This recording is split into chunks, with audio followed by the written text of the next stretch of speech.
Order order. तो ये कौन है? योर ऑनर, ये मिस्र की रानी क्लियोपैट्रा है, जिसके झूठे मामलों ने रोम के 2 बेहतरीन जनरलों को नष्ट कर दिया और गणतंत्र का अंत कर दिया।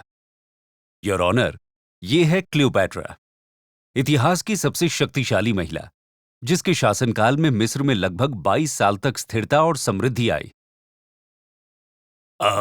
हम क्यों नहीं जानते कि वो कैसी दिखती थी? अधिकांश कलाएं और विवरण उनके जीवन काल के बहुत बाद पहली शताब्दी ईसा पूर्व में आए, जैसे उनके बारे में लिखी गई अधिकांश चीजें। तो हम वास्तव में क्या जानते हैं? क्लियोपैट्रा द सेवेंथ टॉलमी राजवंश की अंतिम थी, जो एक मैसिडोनियाई यूनानी परिवार था जिसने सिकंदर महान द्वारा मिस्र पर विजय प्राप्त करने के बाद उस पर शासन किया था। उसने अलेक्जेंड्रिया में अपने भाई के साथ संयुक्त रूप से शासन किया, जिससे उसकी शादी भी हुई थी।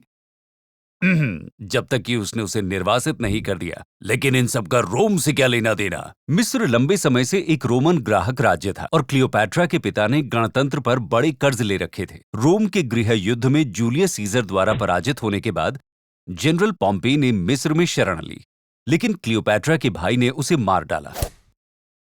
सीजर को ये पसंद आया होगा। वास्तव में उसने हत्या को अनुचित पाया और मिस्र का कर्ज चुकाने की मांग की।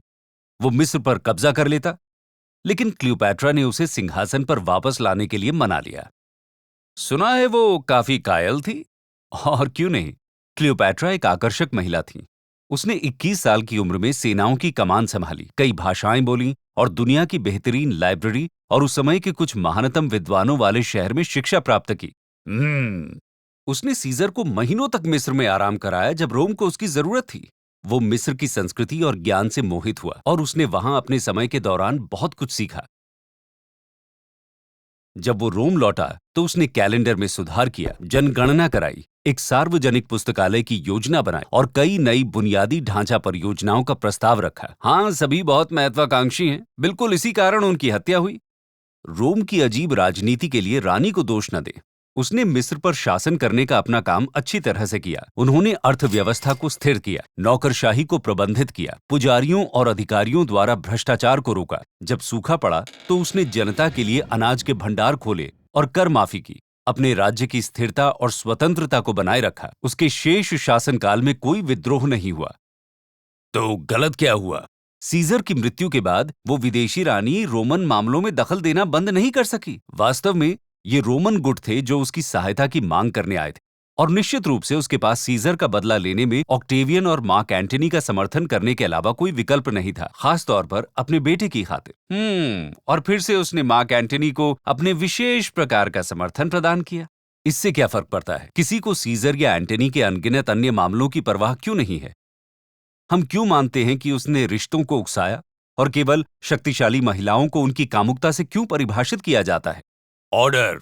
उन्होंने सुनहरे सिंहासनों पर बैठकर और देवताओं के रूप में कपड़े पहनकर अपने हास्यास्पद उत्सवों से गणतंत्र को तब तक नाराज कर दिया जब तक कि ऑक्टेवियन ने पूरे रोम को उनके महापाप के बारे में आश्वस्त नहीं कर दिया।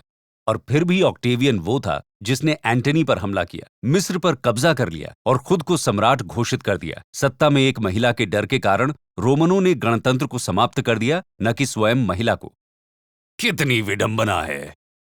क्लियोपैट्रा की कहानी मुख्य रूप से रोम में उसके दुश्मनों की वृत्तांतों में बची रही और बाद के लेखकों ने अफवाहों और रूढ़ियों से अंतराल को भर दिया।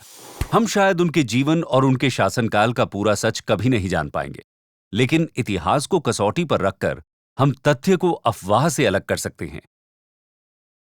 मिस्र की पौराणिक कथाओं में रुचि रखते हैं? मिस्र की मृतकों की पुस्तक पर इस वीडियो के साथ उस दुनिया का भ्रमण करें और अपनी जिज्ञासा शांत करने के लिए हमारे चैनल को सब्सक्राइब करें।